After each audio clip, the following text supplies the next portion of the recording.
बस। नमो अरिहंताणं नमो सिद्धाणं नमो आयरियाणं नमो गजायाणं नमो लोये सौसाहुणम्।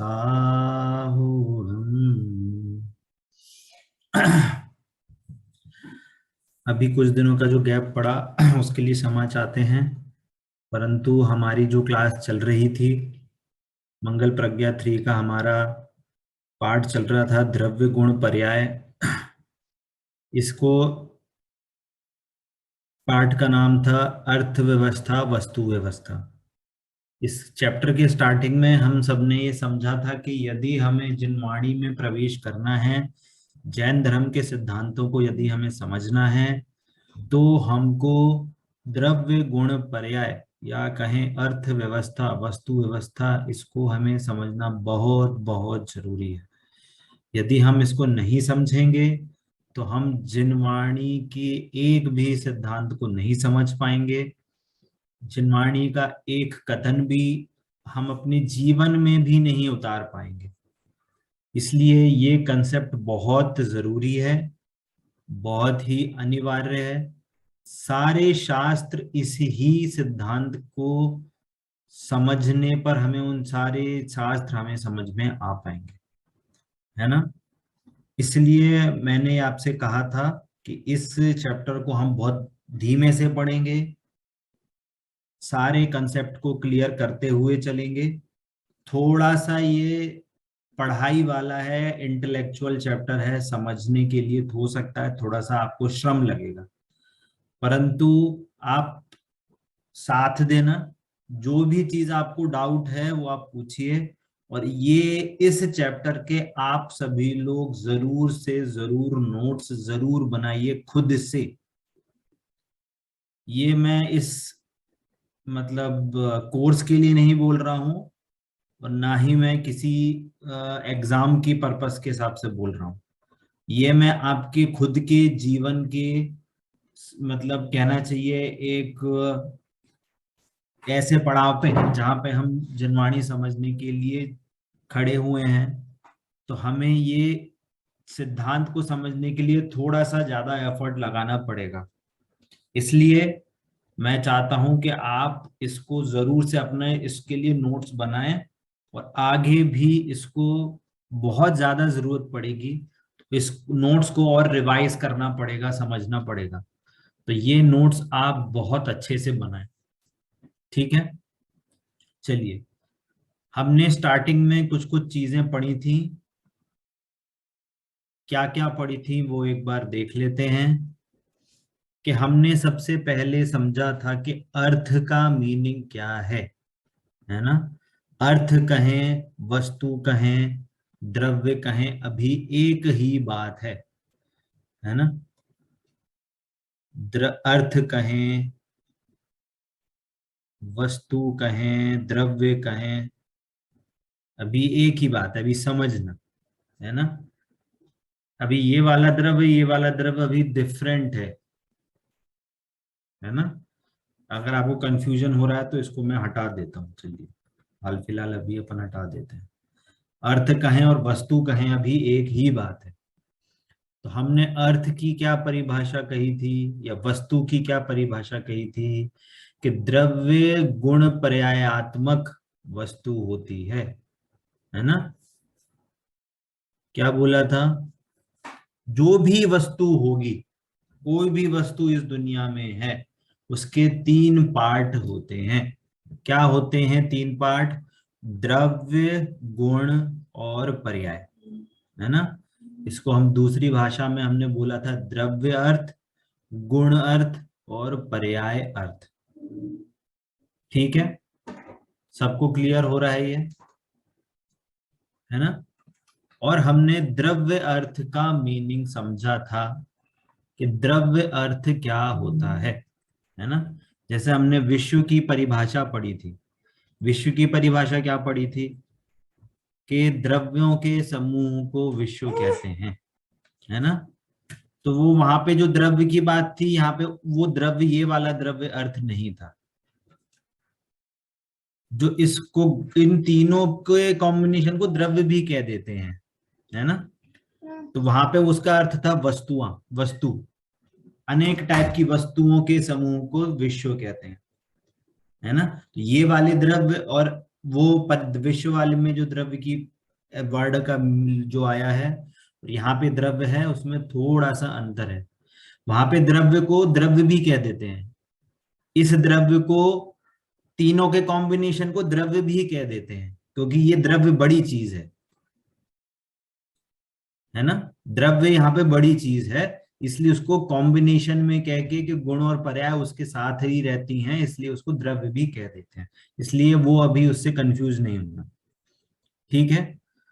तो हमने यहाँ पे बात करी थी कि जो भी वस्तु है उसके जो दो पार्ट है उनमें द्रव्य अर्थ होता है। द्रव्य अर्थ क्या होता है? द्रव्य अर्थ की दो परिभाषाएं आई। क्या क्या परिभाषाएं आई? कि गुण पर्याय व द्रव्य, है ना। जो द्रव्य होता है वो उसके गुण और पर्याय सहित होता है।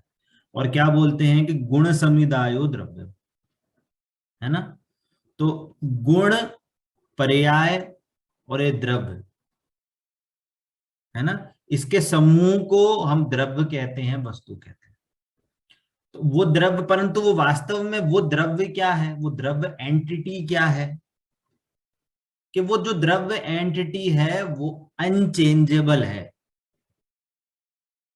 वो ध्रुव रहती है, कभी चेंज नहीं होती, वो हमेशा ध्रुव रहती है। इसको और शास्त्रीय भाषा में बोले तो उसको बोलते हैं कूटस्थ, है ना। जैसे पत्थर को बोलते हैं ना, ये तो कूटस्थ है, बहुत सालों से ऐसे ही पड़ा हुआ है, उसमें कोई चेंज नहीं आया, वैसे ही इसको द्रव्य क्यों क्या बोलते हैं? कूटस्थ, कभी चेंज नहीं होता, है ना। तो और इस और शास्त्रीय भाषाओं में बोले तो क्या बोलते हैं? कि पारिणामिक भाव। आपको हो सकता है बहुत भारी भरकम शब्द लग रहे हो, ये जनरली जनरली जिनवाणियों में ऐसे ऐसे कहा जाता है। नहीं आ रहा है आपको समझ में, कोई प्रॉब्लम नहीं, पर हमें ये ध्यान में रखना है कि ये जो द्रव्य है इसका मतलब है कि ये होता है अनचेंजेबल पार्ट, है ना। और इसकी दूसरी परिभाषा भी हमने क्या समझी थी? कि ये, इसका मीनिंग होता है द्रव्य, द्रव्य अर्थ का काम क्या है? कि ये अपनी जाति चेंज नहीं करता। ध्रुव रहने का मतलब क्या है? कि ये जाति कभी चेंज नहीं करता। जाति चेंज करने का मतलब क्या है? कि जीव हमेशा जीव बना रहता है, पुद्गल हमेशा पुद्गल बनी रहता है, धर्म धर्म हमेशा धर्म बना रहता है, अधर्म अधर्म बना रहता है, आकाश आकाश बना रहता है, काल काल बना रहता है। मीनिंग क्या है? जैसे फॉर एग्जाम्पल, आपने चीनी का डब्बा उठाया और उसमें से कभी कोई चीनी क्या होती है, कभी नमक में चेंज हो जाती है। ऐसा होता है क्या? आपको डाउट है, अरे आज चीनी वाली तो, आज चीनी कहीं नमक तो चेंज नहीं हो गई। तो हमें ये क्यों विश्वास है? क्योंकि वो अपनी जाति चेंज नहीं करता। जो चीनी की जो जाति है वो वास्तव में कभी चेंज नहीं होती, वो ध्रुव रहती है। वो चीनी क्या है? हमेशा ध्रुव रहती है, ठीक है। ये इसलिए मंगल उसको प्रज्ञा हम में कह रहे हैं। कॉल आ रहा है, मंगल प्रज्ञा से क्या? कॉल आ रहा है, मंगल प्रज्ञा से, ग्रुप कॉलिंग। कॉल आ रहा है और फिर आवाज गोल हो रही है। हाँ वही तो, कॉल आ रहा है, ग्रुप कॉलिंग। अभी बहुत अच्छा साउंड आ रहा था बट अब गोल हो गया साउंड। अब आ रही है आवाज? बहुत स्लो वॉल्यूम हो गया अपने आप ही। आवाज तो आई नहीं, लेकिन वो मंगल प्रज्ञा से कॉल आ रहा था, ग्रुप कोई कॉलिंग। कॉल भी आ रहा था, मनीषा जी वॉल्यूम कर भी रही स्लो हो गया पहले से। दीदी ऊपर जो आपको माइक के बटन्स दिखते हैं ना, उसको एक बार क्रॉस करके एक बार फिर से ऑन करो, फिर से आवाज आ जाती है। ऊपर दिख रहे हैं एक माइक और स्पीकर, दो हाँ ऐसे हैं। स्पीकर ऑन ऑफ करिए, वापस से आ जाएगी सही है। Right right. ठीक है। तो द्रव्य का मीनिंग है कि वो स्वजाति का अत्याग, है ना। इसमें हमने दो टाइप से इसकी डेफिनेशन समझी थी कि गुण पर्याय व द्रव्य, मतलब गुण और पर्यायों के समूह को, और एक एंगल से भी पर्याय को गौण करके हमने कह दिया गुण समुदाय द्रव्य, है ना। तो इसको हमने जानने से क्या लाभ है? तो सबसे पहला जानने का लाभ है अविनाशी है। ये अविनाशी है, इसका मतलब क्या है कि ये आश्रय लेने लायक है। जो हम सम्यक दर्शन के लिए कहते हैं ना कि हम सम्यक दर्शन आश्रय लेना है, इसी ही द्रव्य का आश्रय लेना है। कैसे लेना है वो अभी बाद में समझेंगे। कहने का मतलब यह है कि जो वस्तु स्थिर रहती है, ध्रुव रहती है, हमें उसी का ही आश्रय लेते हैं। एग्जाम्पल, गाड़ी है, तो गाड़ी में हम कहाँ बैठते हैं? पहिए पे बैठते हैं कि सीट पे बैठते हैं? सीट हैं? पर बैठते हैं सीट पे क्यों बैठते हैं? कि वही क्योंकि बैठना सीट ध्रुव है, पहिया घूमता है, चलाता पर्याय पहिया ही चलाती है गाड़ी आगे पीछे, पर हम बैठते कहाँ हैं? आश्रय किसका लेते हैं? किस सीट का आश्रय लेते हैं? क्योंकि वो ध्रुव वस्तु है। समझ में आता है? इसलिए हमेशा जो आश्रय लेने लायक, या फिर ऐसा कहें कि कोई ऐसा व्यक्ति है जो क्या है, हर परिस्थिति में पलट जाए, कभी आपका साथ दे दे, कभी सामने वाले का साथ दे दे, कभी साथ नहीं दे, कभी बोले हाँ हाँ मैं चल रहा हूं, फिर बोले नहीं नहीं नहीं हम नहीं चल रहे हैं। किसी का कोई, उसका कोई भरोसा नहीं है उसके नेचर का, कभी हाँ बोले कभी ना बोले। तो वो भरोसे लायक हो सकता है क्या? नहीं आश्रय लेने लायक हो सकता है क्या? नहीं नहीं हो सकता।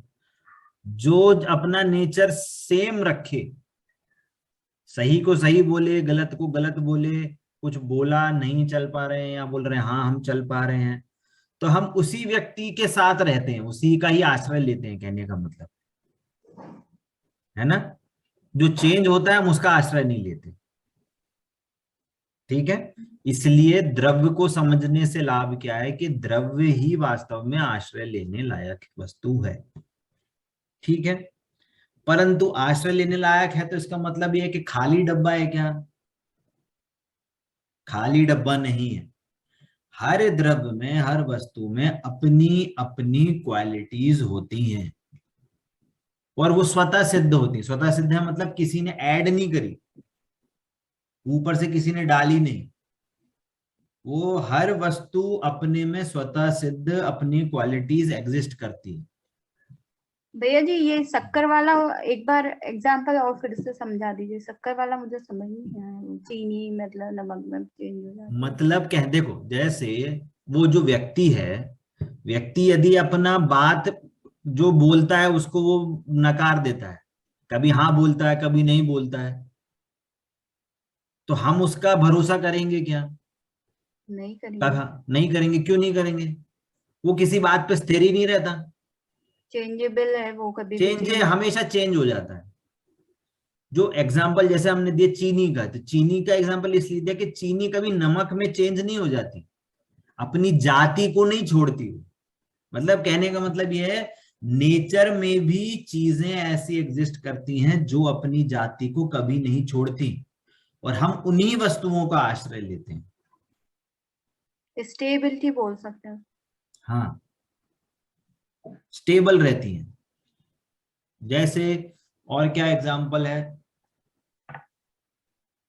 कि मान लो कोई स्कूल ही है या कोई ऐसी चीज है जहां पे हर आए दिन, हफ्ते दिन, महीने दिन, हर कुछ नया नया रूल बनता रहता है। कभी ये ऐसा नहीं पहन के आना, नहीं वैसे नहीं आना, अब होमवर्क नहीं है, अब ये तो वहां पे रूल रेगुलेशन अगर स्टेबल नहीं रहेंगे तो बच्चों का डेवलपमेंट नहीं हो पाएगा, पढ़ाई नहीं हो पाएगी। तो हम ऐसे स्कूल में जाते हैं जहां पे रूल्स रेगुलेशन तो रहे पर वो चीजें स्टेबल रहें। मतलब कहने का मतलब, कभी एक महीने इस टीचर ने पढ़ा दिया, फिर दूसरे महीने तीसरा टीचर, और कोई दूसरा टीचर आ गया, फिर तीसरे महीने कोई चौथा टीचर आ गया, कुछ ऐसे चेंज हो रहे हैं टीचर, तो वो स्कूल में बच्चे का कुछ फायदा नहीं हो पाएगा, वो पढ़ाई नहीं कर पाएगा। एक ही टीचर से पढ़ना है तो स्थिर रह के पढ़ना है। करते हैं कि नहीं करते? चाहे कोई हम लोग कोचिंग में भी, कोई मान लो आईआईटी की कोचिंग करने जाए, किसी की कोचिंग करने जाए, हर वो 2 महीने 3 महीने में टीचर चेंज कर दें। ऐसी ऐसी कोचिंग में हम अपने बच्चों को नहीं डालते हैं। क्यों? हमें क्या, एक स्थिरता चाहिए। बार बार मेथड चेंज होगा पढ़ाने का तो समझ नहीं हाँ, आएगा। इसका मीनिंग क्या है, हमारा एम उस टीचर से मतलब नहीं है, हमारा मतलब होता है स्थिरता से। हम कहीं भी जाएंगे, है ना। एक ऐसा भी समझ लीजिए, मान लीजिए कोई अपने लड़की के लिए कोई अपना लड़का देखने जा रहा है, और वो लड़का हर 6 महीने में जॉब चेंज करे, हर 3 महीने में जॉब चेंज कर दे, हर काम चेंज कर दे, इस महीने वहां, इस महीने वहां, कोई जॉब से मतलब कहने का मतलब है कोई एक जगह स्थिर रह के जॉब नहीं कर पा रहा, तो कोई अपनी बेटी उस घर देगा क्या? नहीं देगा।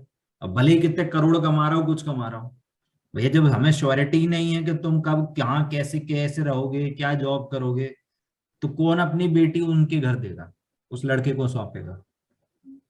है ना। ये हम एक जनरल थिंकिंग से समझने की कोशिश कर रहे हैं कि हम कभी भी किसी वस्तु का आश्रय लेते हैं तो हम स्थिर वस्तु, अविनाशी हो, कंटिन्यूट स्थिर रहे, हम उसी वस्तु का आश्रय लेते हैं, है ना। इसलिए यदि हमें अपनी आत्मा को समझना है, आत्मा का आश्रय लेना है, तो हम उस द्रव्य का आश्रय लेते हैं। ठीक है, इसलिए कहते हैं कि हमें इस द्रव्य का आश्रय लेना है, ये ही वास्तव में सम्यक दर्शन का कारण बनेगा। अभी मैं कंसेप्ट समझा रहा हूं, पर हम धीरे धीरे धीरे करके जब हम इस द्रव्य गुण पर्याय का क्लियर कॉन्सेप्ट समझ लेंगे, तब आपको क्लियरली समझ में आएगा कि इस सेंटेंस का मीनिंग क्या था। ठीक है, मैंने आपको लौकिक एग्जाम्पल से समझाया है, उससे भी आई थिंक आपको क्लियर हुआ होगा इसका हमें मीनिंग क्या समझना है। ठीक है, आगे क्या बोल रहे हैं कि हर वस्तु में अपनी अपनी क्वालिटीज हैं। ये समझना बहुत जरूरी है कि हर वस्तु कोई खाली डब्बा नहीं है, हर वस्तु कोई निरर्थक या उसमें कोई क्वालिटीज ना हो ऐसी नहीं है। हर वस्तु अपनी क्वालिटी के साथ एग्जिस्ट करता है, कोई भी वस्तु हो, है ना। अब इसमें वस्तु का मतलब हमारे हमको जो चीजें दिख रही हैं उससे मतलब नहीं है, हमें इस वस्तु से मतलब है वो द्रव्य। 6 द्रव्यों में जो भी द्रव्य होगा, हर द्रव्य अपनी अपनी क्वालिटी के साथ पाया जाता है, उसको हम गुण कहते हैं। हम आगे समझेंगे इसकी गुण की परिभाषा, पर हमें इसको जानने से ये लाभ है कि वह वस्तु खाली डब्बा नहीं है, हर वस्तु अनंत क्वालिटी के साथ एग्जिस्ट करता है ना। इसका मतलब क्या हुआ कि मैं आत्मा भी अनंत क्वालिटी से सहित हूं, मैं खाली डब्बा नहीं हूं, मेरे में भी अनंत क्वालिटीज हैं, इस पुद्गल में भी अनंत क्वालिटीज हैं। सामने वो व्यक्ति है, भले ही वो कितना अनपढ़ गवार हो, उसमें भी अनंत क्वालिटीज हैं। महावीर भगवान हो, उसमें भी अनंत क्वालिटीज हैं। निगोदिया का शरीर है, आलू में भी जितने जीव हैं, अनंत अनंत जीव, उनमें भी अनंत क्वालिटीज हैं। कोई, इसलिए जो महावीर भगवान की जो परिभाषा उन्होंने सीख दी थी कि कोई जीव छोटा बड़ा नहीं है, सारी आत्माएं बराबर हैं, ये इस परिभाषा को लेके समझी गई बात है। क्योंकि हर वस्तु अनंत गुणात्मक है, हर वस्तु में अपनी अपनी अनंत खूबियां हैं, तो मेरे में भी अनंत खूबियां हैं। आलू में जो जीव है उसमें भी अनंत खूबियां हैं, उसमें भी अनंत गुण है। मच्छर में भी अनंत गुण है, कॉकरोच में भी अनंत गुण है, कुत्ते में भी अनंत गुण है, गाय में भी अनंत गुण है, महावीर भगवान में भी अनंत गुण है, आदिनाथ भगवान में भी अनंत गुण है, पूर्व में जितने भगवान हुए उनमें भी अनंत गुण है, आगे जो भगवान बनेंगे उनमें भी अनंत गुण है। इससे मतलब क्या समझ में आता है कि सारी आत्माओं में अनंत गुण है, मतलब सारी आत्माएं बराबर हैं। तो अब किससे राग द्वेष होगा, किसको हम भला बुरा कहेंगे, किसको हम प्रताड़ना देंगे, है ना। इसलिए हम ये कहते हैं कि सभी आत्माओं को बराबर देखने से आपके परिणामों में निश्चिंत शांतता आएगी, निश्चित रूप से आप में निर्मलता आएगी। देखना, ये सिद्धांत समझने से क्या फायदा हुआ और कोई बता सकता है? आपका सारा चरणानुयोग इस परिभाषा को लेके समझते हैं, पल जाएगा चरणानुयोग आपका। जब सारी आत्माएं बराबर हैं तो कौन सी आत्मा का आप घात करोगे? कौन से जो हीन जीव हैं, एक इंद्रिय आदि जीव हैं, उनको कैसे मारोगे आप? पता है, जो जीव निगोदिया में हो अभी, है ना, ये मत समझना कि वो उसमें है तो वो मोक्ष नहीं जा सकते। ऐसे बहुत से जीव हो सकते हैं जो आलू में अभी हों और आपके पहले वो मोक्ष चले जाए।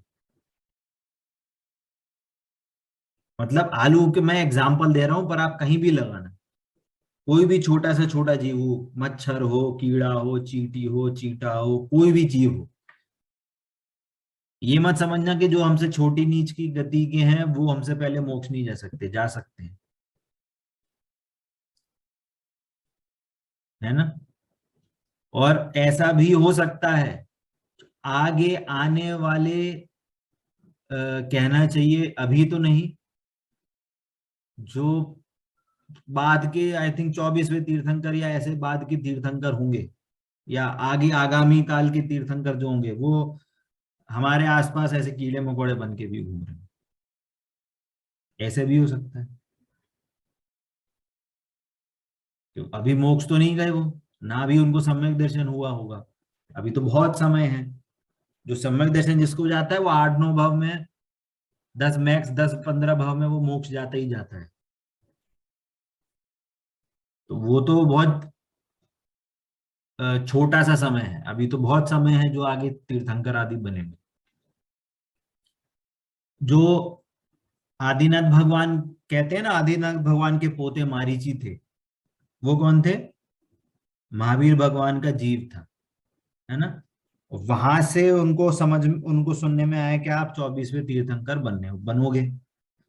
पर उनको लगा कि अरे ऐसे कैसे, हम 24वें क्यों बनेंगे, हम अभी बनेंगे। पर उनको समझ में नहीं आई बात, है ना। और इसको समझने से उन्होंने जैन धर्म का विरोधी हो गए और उन्होंने कितने मत चलाए, और वहां से मनकर कितने करोड़ों सालों तक वो संसार में भटके हैं, एक इंद्रिय आदि में बहुत बारी जन्म मरण किया है महावीर भगवान के जीव। शेर की पर्याय में सम्यक दर्शन हुआ उन्हें। शेर की पर्याय में सम्यक दर्शन हुआ था, वो तो जो लास्ट का जब कुछ समय बचा था ना, तब हुआ था सम्यक दर्शन उनको। और जब तक सम्यक दर्शन से पहले कितने ही तीर्थंकर, तब बहुत से तीर्थंकरों को सम्यक दर्शन नहीं हुआ था। ठीक है, कहने का मतलब ये है कि हमें जब हर जीव में, प्रत्येक जीव में अनंत गुण दिखते हैं तो हमें उनके प्रति दया भाव भी आता है, आए बिना रहता नहीं है। ठीक है, समझ में आता है सभी को, है ना। तो इस परिभाषा से हमको हमारा चढ़ान योग पालने का हमें और सजगता आती है, क्योंकि हर वस्तुओं में अनंत गुण है। ठीक है, तीसरी परिभाषा क्या बोली थी कि हमने बोला पर्याय भी होती हैं द्रव्य में। पर्याय से मतलब क्या है कि पर्याय का मतलब होता है कार्य। हम इसका आगे और डिटेल में समझेंगे कि पर्याय की जब डेफिनेशन समझेंगे तो पर्याय का मतलब होता है कार्य, कि हर वस्तु अपना अपना काम स्वयं इंडिपेंडेंट करती है। इंडिपेंडेंट करती है, ये क्यों बोल रहे हैं? कि ये इसलिए बोल रहे हैं कि कोई किसी में हस्तक्षेप नहीं करता।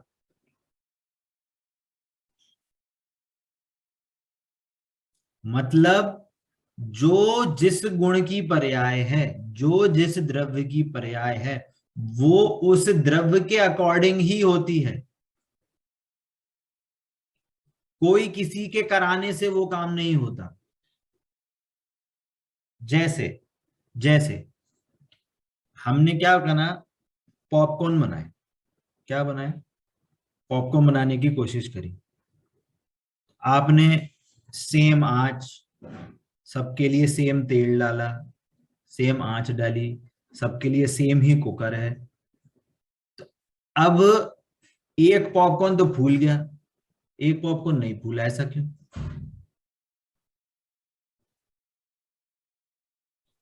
उसकी योग्यता नहीं थी। मतलब जो जिसकी योग्यता होती है वैसा उसका में कार्य होता है। आपने तो सबको सेम आंच दी थी, कुकर में सेम अमाउंट का तेल डाला था, सेम जो भी मसाले जो भी डलते हैं वो डले थे, एक भूल गया बाकी नहीं भूले। ऐसा क्यों? कि वहां पे जैसा कार्य होना था वो स्वयमेव कार्य हुआ है, आपके कराने से नहीं हुआ। यदि आपके कराने से होता तो सारे पॉपकॉर्न फूलने थे। या ऐसा एग्जांपल समझा, आप रोटी बनाते हो, सारी रोटी एक जैसी बनती है क्या? अलग अलग क्यों बनती है? कि हर परमाणु अपना अपना कार्य इंडिपेंडेंटली करता है। उसमें आटे के जो परमाणु है सब में अपनी अपनी योग्यता है उस कार्य रूप पढ़ने पर, मतलब कार्य रूप होने की। वो जो रोटी बनेगी वो अपने अपने इंडिपेंडेंटली निरपेक्ष रूप से बनेगी, है ना। और एग्जांपल समझते हैं कि हमारा इंडिपेंडेंट कार्य और कहां कहां होता है। हाँ, एक इंडिपेंडेंट कार्य और टीचर है, एक क्लास में टीचर है। टीचर सबको अलग अलग पढ़ाता है कि सेम पढ़ाता है? सेम पढ़ाता है। तो सबके मार्क्स अलग अलग क्यों आते हैं? सबकी कैपेबिलिटी अलग अलग है इसमें।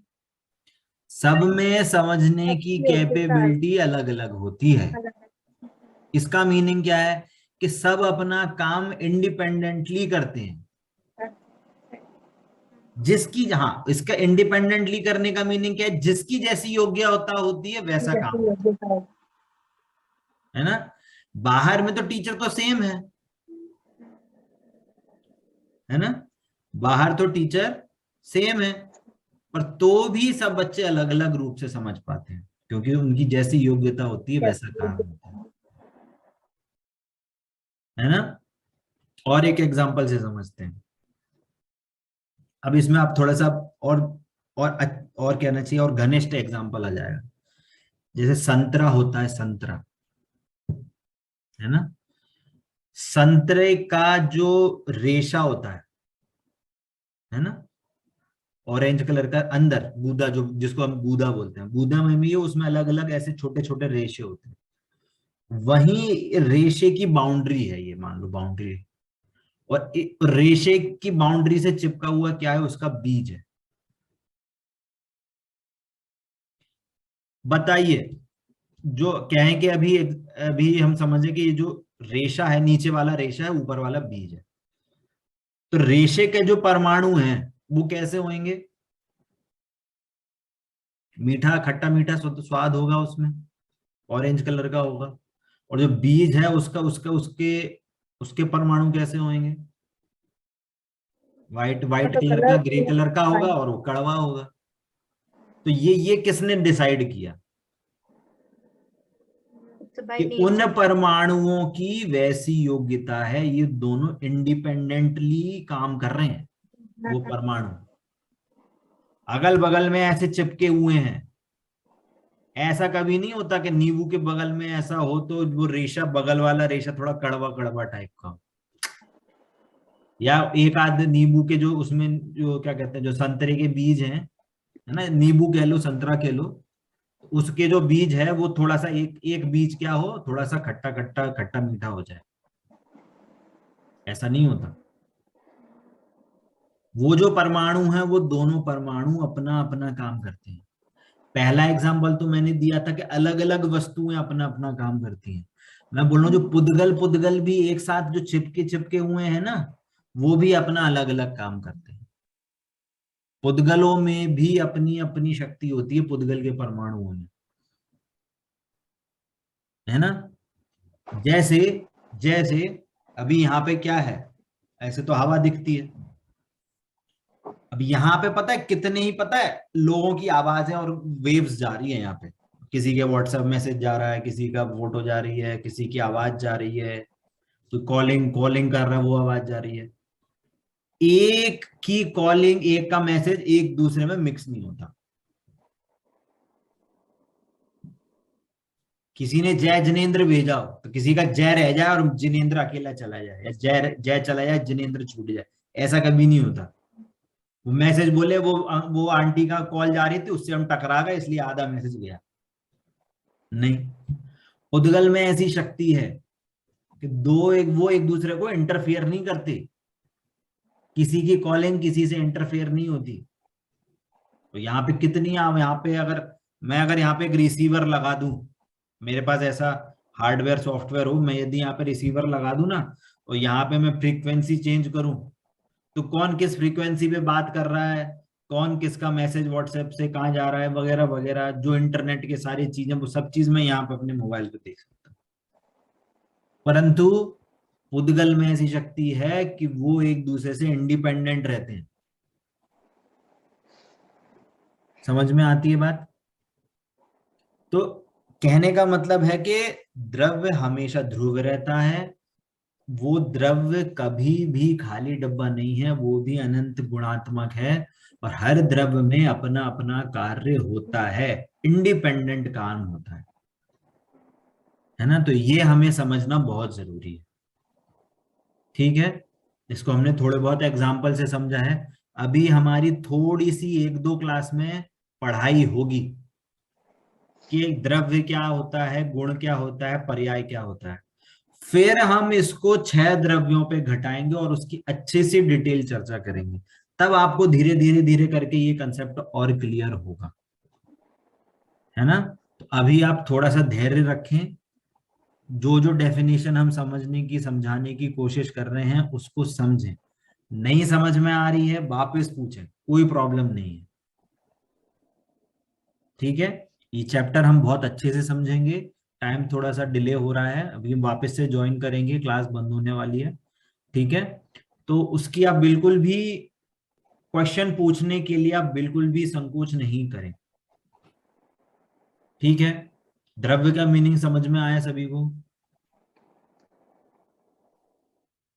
हाँ मधु जी, आपका माइक म्यूट है। ये ब्रेक क्यों हो जाता क्लास का? ये इसका हम लोग का शायद से पेड वर्जन अभी खत्म हो गया है हमारा। हम ट्राई कर रहे हैं पेड वर्जन हमको मिल जाए, नहीं होगा इसलिए इस कारण से हमको वापस से ये करना पड़ रहा है। ठीक है, उसकी कोई दिक्कत नहीं है। चलिए मैं एंड करता हूँ, अभी वापस से ज्वाइन करते हैं।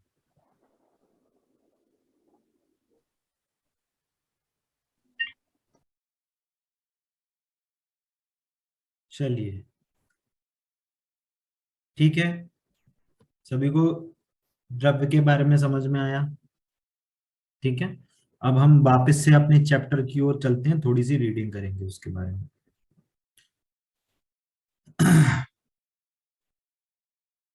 मंगलार्थियों जरा विचार करो, लोग अक्सर यह कहते देखे जाते हैं कि अर्थव्यवस्था पूरी तरह चरमरा गई है यहाँ और हम बहुत संकट में फंस गए हैं।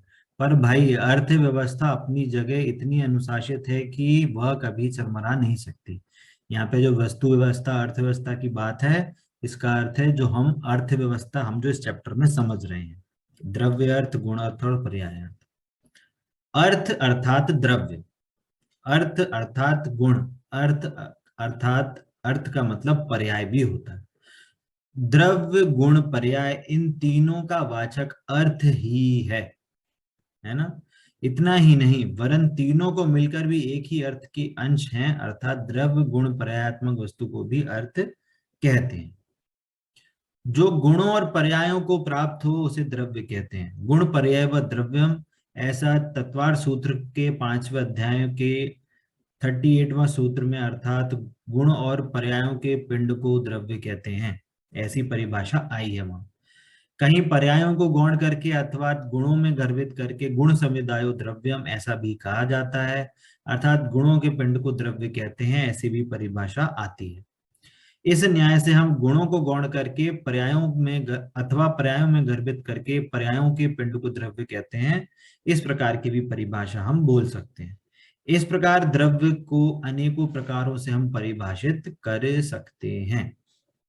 ठीक है, आगे अब आ रही है हमारी गुण की परिभाषा।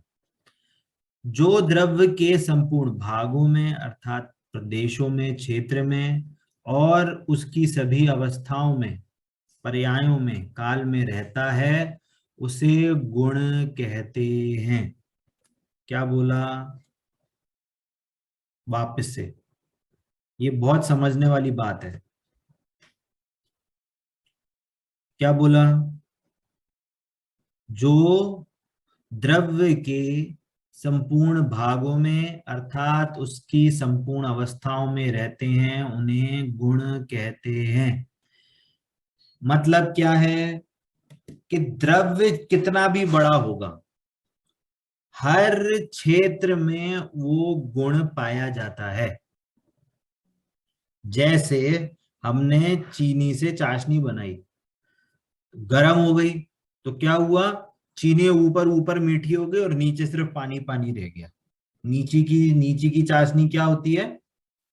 फीकी फीकी रहती है, और ऊपर ऊपर की चाशनी मीठी मीठी होती है। ऐसा होता है क्या? नहीं या होता। या मिश्री ले, मिश्री का डला है ना, मिश्री का डला लें तो क्या रहता है, नीचे नीचे मीठा होता है और ऊपर ऊपर कम मीठा होता है? एक सा ही होता है सब जगह। एक जैसा ही रहता है, सेम। एक जैसा। इसका मीनिंग क्या है? इसका मीनिंग ये है कि जो वस्तु का जो गुण होगा वो उसके संपूर्ण भागों में पाया जाता है। सोना है, सोना, सोने का जो पीलापन होती है वो क्या होती है? हर जगह होती है। चाहे उसका हार बना दो, चाहे कंगन बना दो, चाहे कुछ भी बना दो, उसका जो पीलापन है, जो जो उस पीलापन मतलब स्वर्णत्व कहते हैं। पीलापन तो अपन तांबे का भी कह सकते हैं इसको, उसका लक्षण होता है स्वर्णत्व।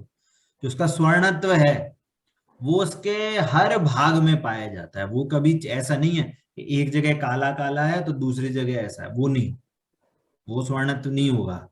वो जो काला काला हुआ होगा ना, उसमें जो मिलावट की गई होगी किसी मिलावट तांबे होती की, है। उसकी काला होगा, वो काला उससे हुआ होगा। स्वर्णत्व कभी काला नहीं होता है ना? समझ में आता है? तो पहला एंगल क्या है गुण को समझने का, कि वो द्रव्य के संपूर्ण भागों में पाया जाता है। इसका मीनिंग ये है कि हम इस शरीर सहित हैं, है ना, हम अभी शरीर के सहित हैं। तो हमारे इस पॉइंट पे ज्ञान है कि नहीं? उंगली में यहाँ पे ज्ञान है कि नहीं है? या हम यहाँ पे ऐसे टच करें तो ज्ञान है कि नहीं?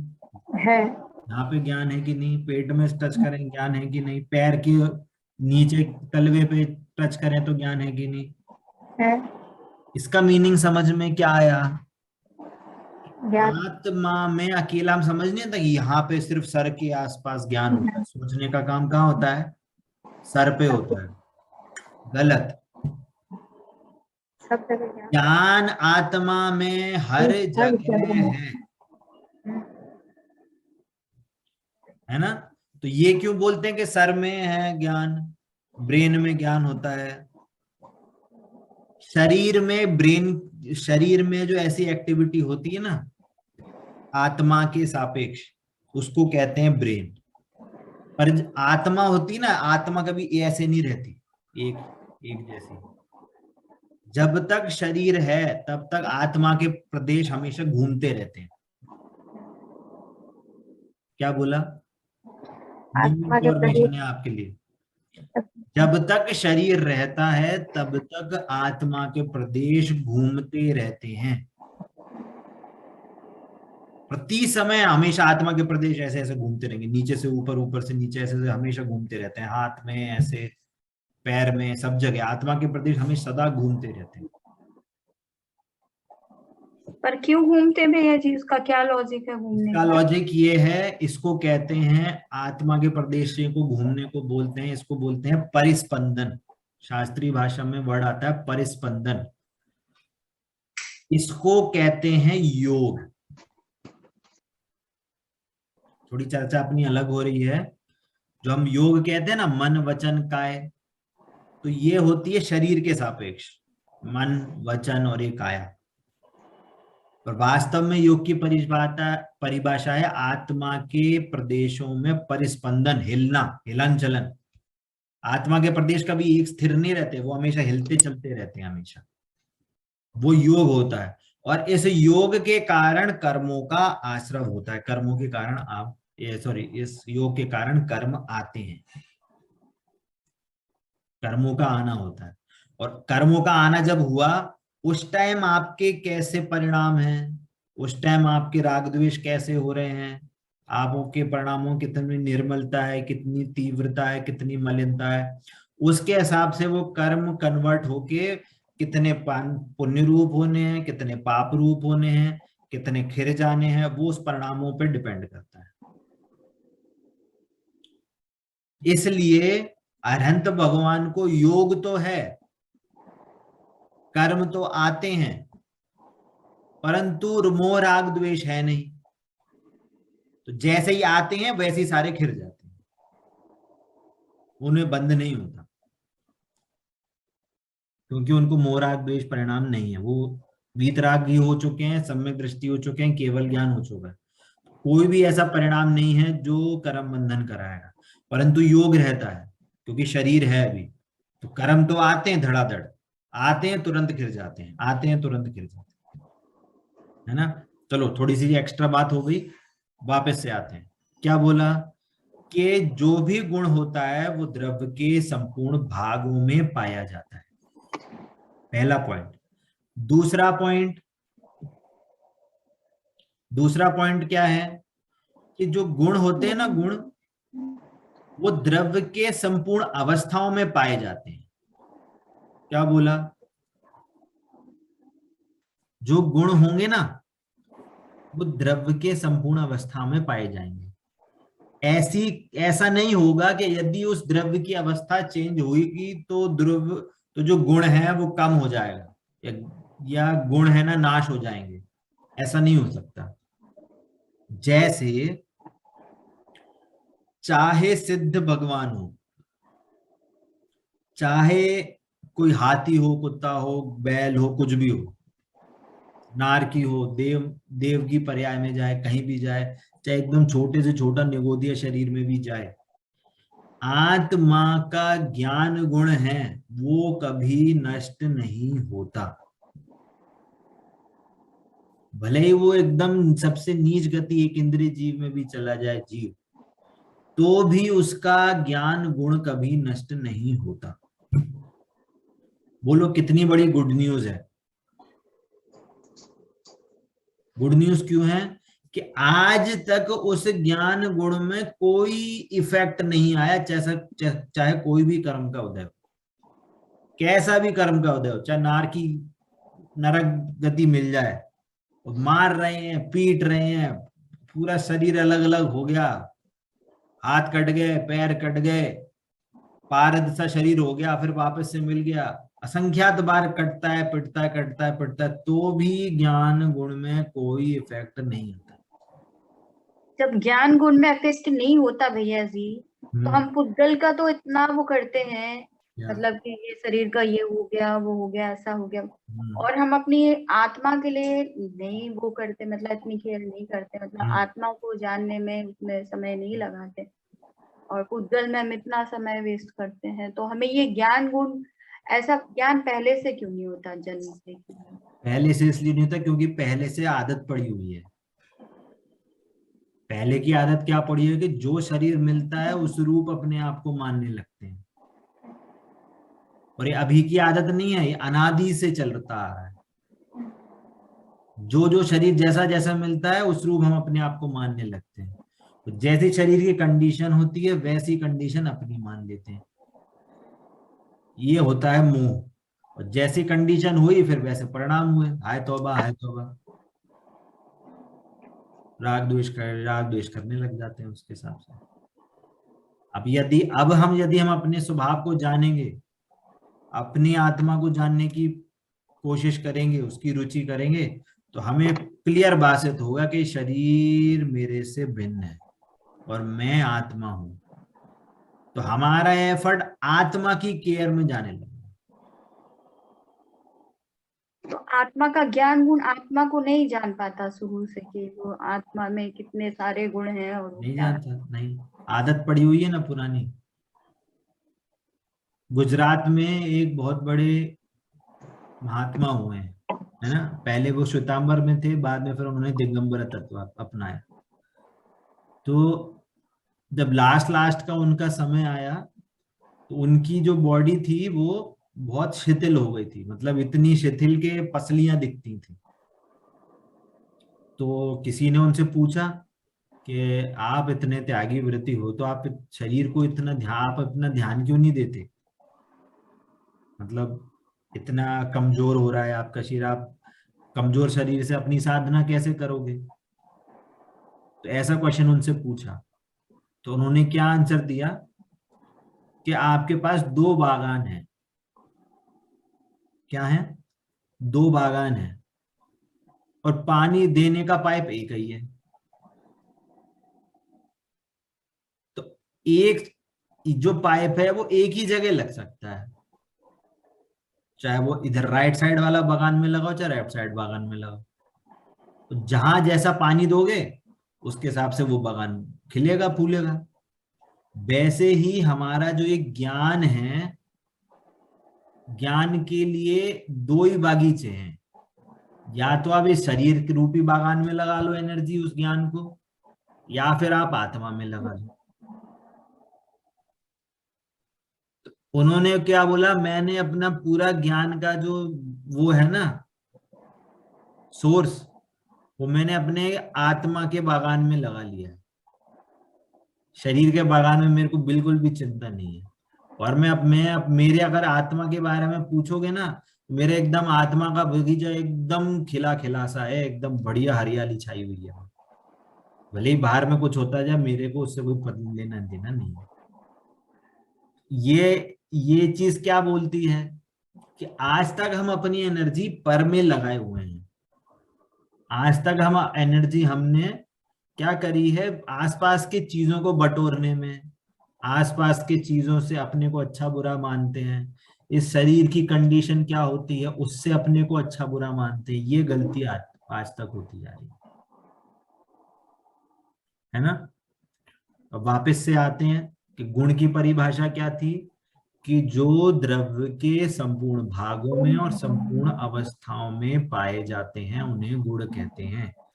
जो हम बोल रहे थे कि द्रव्य अनंत गुणात्मक है, उसमें अनंत गुण है, तो वो जो गुण है ना वो द्रव्य के हर जगह पाए जाते हैं और हर अवस्था में पाए जाते हैं। कभी ऐसा नहीं होता कि अवस्था चेंज होने पर गुण कम हो जाए, गुण अपना काम करना बंद कर दें। सब गुण अपना अपना काम करेंगे। ठीक है। तो यहाँ पे गुण के बारे में अलग अलग शब्द भी आते हैं शास्त्रों में। गुण को और क्या बोलते हैं? शक्ति बोलते हैं। शक्ति है ना, जैसे हम बोलते हैं केवल ज्ञान शक्ति, है ना, सर्वज्ञत्व शक्ति। ऐसे शक्ति भी वर्ड यूज किया जाता है कि ज्ञान में कैसी शक्ति है, सर्वज्ञत्व शक्ति। मतलब ज्ञान की इतनी सामर्थ्य है कि वो सारे 3 लोग 3 काल के वस्तुओं को जान सकता है ना। शक्ति भी वर्ड यूज होता है। स्वभाव भी कहते हैं कि चीनी का स्वभाव क्या है कि मीठा, तो स्वभाव मतलब गुण। धर्म भी कहते हैं। धर्म ये वो वाला धर्म नहीं है, मोक्ष मार्ग वाला धर्म नहीं है। धर्म का मतलब होता है उसका नेचर, कि वो उस वस्तु का धर्म क्या है। पानी का धर्म क्या है कि शीतलता, है ना, तो धर्म भी कहते हैं। वैभव कहते हैं। वैभव मतलब कि ये गुणवान वस्तु है, मतलब उसमें अनंत गुण है, तो क्या है, ये वैभव है उस वस्तु का। ऐश्वर्य कहते हैं, है ना। अन्वय भी एक शास्त्रीय वर्ड आता है। अन्वय मतलब जिसका कोई भाग नहीं किया जा सकता, अलग अलग नहीं किए जा सकते, एक साथ रहते हैं। ठीक है। अब क्वेश्चन आएगा कि हम वस्तु में कह रहे हैं, वस्तुओं में गुण हैं, तो हमको इससे जानने से लाभ क्या है। मतलब जो गुण अर्थ हमने जो बात करी उसको जानने से लाभ क्या है। अब यहाँ पे कुछ कुछ लाभ कहे गए, मतलब मैंने नोट करे हैं, इस पे हम चर्चा करेंगे। ये सब बहुत समझने लायक वाली बात है, और ये समझने के बाद हम आज की क्लास यहीं एंड करेंगे। फिर क्या बोल रहे हैं कि गुण द्रव्य के संपूर्ण भागों में रहते हैं। ये बहुत इंपॉर्टेंट बात है। जैसे चीनी है, चीनी के हर हर कोने कोने में मिठास भरी हुई है। ऐसा नहीं होता कि कभी के आधे में खारा खारापन है और आधे में मीठा मीठा है, नहीं, हर जगह मिठास है। वो जो गुण है वो हर जगह रहता है। जैसा हमने कहा कि हमारी आत्मा में हर जगह ज्ञान है। नींबू है, नींबू के हर जगह में वो उस या जो उसका रेशा है उसमें हर रेशे में वो खट्टापन है। नमक है, नमक का बड़ा भी डला हो तो वो हर डले में हर जगह पे वो खारापन है। तो गुण हमेशा हर भाग में होता है। ऐसा नहीं होता कि आधे में गुण नहीं है और आधे में गुण है, ऐसा कभी नहीं होता। हर वस्तु में अपना गुण संपूर्ण भागों में पाया जाता है। पहला जानने से लाभ। दूसरा लाभ क्या हो रहा है कि गुण द्रव्य की संपूर्ण अवस्थाओं में रहता है। एग्जाम्पल, ये हम सोने के कोई भी आभूषण बना लें, कंगन बना लें, हार बना लें, कोई इयरिंग बना लें, अंगूठी बना लें, कुछ भी बना लें, पर जो सोने का जो स्वर्णत्व है वो कभी नहीं छूटता, है ना। इसको हमने दूसरे एग्जांपल से भी समझा कि जीव किसी भी गति में चले जाए, निगोदिया में चले जाए, त्रियंच में चले जाए, देवगति में चले जाए, मनुष्य गति में चले जाए, चाहे सिद्ध भी बन जाए, वो ज्ञान गुण में कभी कोई इफेक्ट नहीं आता, है ना। ये दोनों बात हमने समझ चुकी थी, उसका रिपीटिशन हो गया है, ठीक है। अब आगे हमें यहाँ पे और समझने वाली बात आ रही है। क्या बोल रहे हैं? गुण का दूसरा मीनिंग होता है सर्वदा। सर्वदा मतलब क्या? कि सब कुछ देने वाला। सर्वदा, सर्वदा मतलब सब कुछ देने वाला। यदि किसी गुण मतलब किसी वस्तु में यदि वो गुण है तो वो गुण उसी के कारण उस गुण में वो ही लक्षण पाया जाएगा, वो काम उसी गुण के कारण उसी वस्तु में होएगा। अन्य वस्तु उसमें कोई काम नहीं करा सकती। जैसे जैसे हमने क्या किया, शिकंजी बनाई। हमने क्या करा? शिकंजी बनाई, पानी डाला, नींबू डाला, चीनी डाली, नमक डाला, है ना, और हमने उससे टेस्ट किया तो क्या लगा कि थोड़ा मीठा मीठा कम है। तो हम क्या बोलेंगे कि मम्मी को बोलेंगे, क्या मम्मी इसमें थोड़ा सा ना क्या ना नींबू और डाल देना, कि नमक और डाल देना, ये बोलेंगे कि बोलेंगे चीनी और देना? क्या बोलेंगे? मीठा बढ़ाने के लिए क्या बोलेंगे कि नींबू नमक लेके आना कि चीनी लेके आना? चीनी लाना है। क्यों? वो क्यों बोलेंगे? मीठा बनाना है तो चीनी। मीनिंग ये है कि जो वस्तु का जो गुण है वो गुण उसी वस्तु में ही पाया जाता है, पर वस्तु उससे कोई कुछ काम नहीं करा सकती। सही। नमक चीनी का काम नहीं कर सकता, हाँ, ना हाँ, उससे काम करा सकता है। सही। जैसे पानी बहुत ज्यादा क्वांटिटी में, पानी कितना? 1 गिलास भर के, हाँ, है ना, और नमक कितना डाला कि इतना, आधा चम्मच, 1 चम्मच, आधा चम्मच भी बहुत ज्यादा हो गया, चुटकी भर नमक डाला, है ना। अब क्या लगा कि मीठा कम है तो पानी बोलेगा नमक को, तुम तो बहुत छोटे से हो, इतनी क्वांटिटी तुम्हारे, चलो तुम चीनी में कन्वर्ट हो जाओ, चलो। ऐसा होएगा क्या? नहीं। नहीं होगा। क्यों नहीं होगा? कि जो जिस वस्तु में जो गुण होता काम है करती वो ही काम करता है सही बात है ना। यहाँ पे मीनिंग क्या है? सब कुछ देने वाला है, मतलब वो गुण के कारण ही वो काम उसमें होगा, पर पदार्थ में कुछ नहीं करा सकती। इससे एक और एग्जांपल, एक और मीनिंग निकलता है।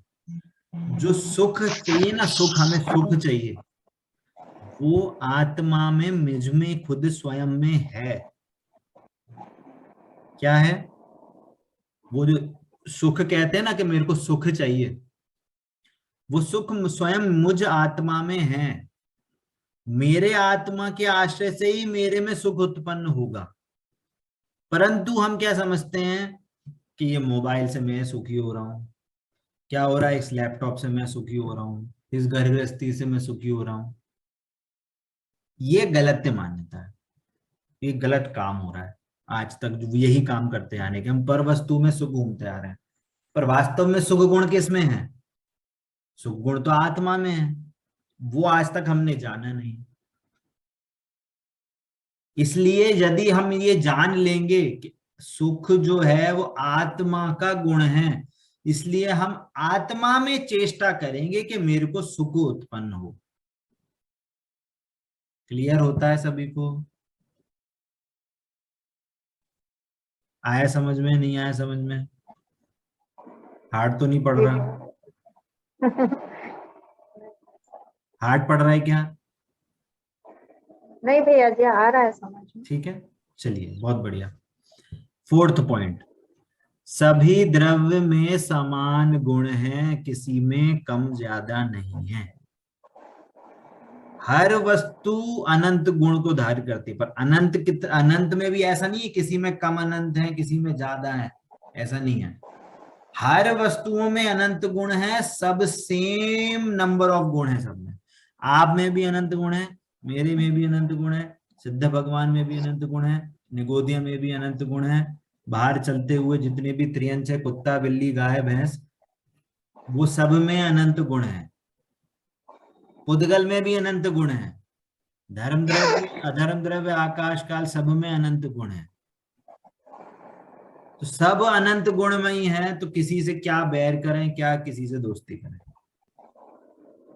सभी समान है। ठीक है।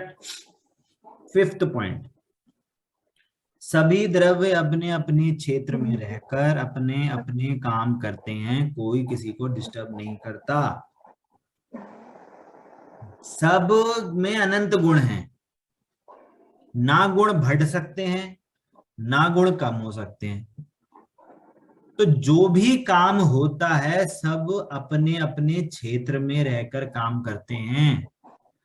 मतलब जो शिकंजी बनाई थी उसमें ऐसा नहीं होगा कि उनमें टग ऑफ वॉर चल रही है, इसमें नमक में और चीनी में, नहीं मैं ज्यादा काम करूंगी, नहीं मैं मिठास करूंगी, नहीं मैं नमक करूंगी, मेरे को खारापन करना है तो नमक लड़ रहा है उससे, नमक से हटो हटो, मेरे को अपना काम करना, ऐसा नहीं होगा। नमक अपना काम इंडिपेंडेंटली करता है, चीनी अपना काम इंडिपेंडेंटली करती है, नींबू अपना काम इंडिपेंडेंटली करता है, पानी अपना काम इंडिपेंडेंट करता है। ये पुद्गलों में खेल है ऐसा। वैसे ही इस शरीर में शरीर अपना काम इंडिपेंडेंट करता है। इस शरीर में मैं आत्मा हूं तो मैं भी अपना काम इंडिपेंडेंट होता है मेरा। ज्ञान श्रद्धा चारित्र वीर ऐसे बहुत सारे अनंत गुण हैं आत्मा में। वो काम इस शरीर के कारण इफेक्ट आता हो ये नहीं है। समझ में आता है? हर आत्मा अपना काम इंडिपेंडेंट करती है, शरीर के कारण उसको कोई इफेक्ट नहीं आता। परंतु हमारे में ऐसी अज्ञानता होती है कि इस शरीर के कारण मेरे में अच्छा बुरा हो रहा है, इस कारण से मेरे में ये गलती होने के कारण मैं संसार में परिभ्रमण करता हूं। यदि ये मेरे को समझ में आ जाए कि हर वस्तु अपना अपना काम करती है, पूजा में भी पढ़ते ना अपन, जड़ चेतन की सब परिणति अपने अपने में होती है, अनुकूल कहें प्रतिकूल कहें यह झूठी मन की वृत्ति है। ये हम पूजा में डेली पढ़ते हैं। ये वाली बात यही बात को दर्शा रही है कि हर वस्तुओं में जो जो गुण है वो अपना काम स्वयं करते हैं, कोई किसी का गुण दूसरे के गुण को इफेक्ट करता है नहीं। इवन एक गुण का काम दूसरे गुण के काम को इफेक्ट नहीं करता। ज्ञान का काम श्रद्धा के काम को इफेक्ट नहीं करती। इतनी स्वतंत्रता है इस पूरी अर्थव्यवस्था में। मतलब सब काम इंडिपेंडेंटली होते हैं, हमें बस उसे स्वीकार करना है। क्या बोला? हमें बस उन कामों को, उन वस्तुओं को, उनके नेचर को समझना है और हमें सिर्फ और सिर्फ स्वीकार करना है। बस इस स्वीकारता का नाम ही सम्यक दर्शन है, धर्म, और कुछ नहीं करना। इतना सिंपल है। हमने शरीर के काम को समझना है, शरीर के नेचर को समझना है, आत्मा में क्या गुण होते हैं, उनका क्या काम होता है, कैसी पर्याय होती हैं, उसको समझना है। उन दोनों में मैचिंग करनी है कि मैचिंग है क्या, उन दोनों में कुछ सिमिलैरिटी है क्या, सिमिलैरिटी नहीं है। तो क्या समझ में आएगा कि ये दोनों में सिमिलैरिटी नहीं है, शरीर मेरा काम नहीं करता, मैं अपना काम स्वयं करता हूं, तो मैं अपने काम में एनर्जी लगाऊं ना, फिर मैं शरीर के काम में क्यों अपनी एनर्जी फालतू में बेकार करता हूं। इस समझ को ही सम्यक दर्शन कहते हैं और कुछ नहीं। क्लियर होता है सभी को? इस गुण के इतने से पार्ट को समझने से हमें इतने सारे लाभ होते हैं। अभी आपको हो सकता है हार्ड पड़ रहा हो, बोरिंग हो रहा हो, तो थोड़ा सा धैर्य रखना, ठीक है? धीरे धीरे इसको आप समझने की कोशिश करना, बार बार समझने की कोशिश करना। अभी मैं समझ रहा हूं आपको सारी बाउंसर जारी होगी या बहुत बोर कर रहा होगा, परंतु ये जब चैप्टर हम समझ के इसके रियल वर्ल्ड एप्लीकेशन जब समझेंगे तब हमको और चीजें क्लियर होंगी। ठीक है? समझ में आता है सभी को? इस द्रव्य अर्थ और गुण अर्थ को समझने में हमने बहुत एनर्जी लगाई है। आप इसको वापस से समझिए, इस क्लास को वापस से सुनिए, ठीक है? कोई भी क्वेश्चन होगा तो हम इसको वापस से समझने की कोशिश करेंगे। ठीक है सभी को? अभी की क्लास यहीं एंड करते हैं। जिनवाणी के ज्ञान से सूझे लोकालोक, सोवाणी मस्तक नमो सदा देत हूँ। बोले द्वादशांगमयी जिनवाणी माता की जय हो, जय हो, जय। अहिंसामय जैन धर्म की जय हो, जय हो, जय। जय जिनेन्द्र सभी को। जय जिनेन्द्र सभी को।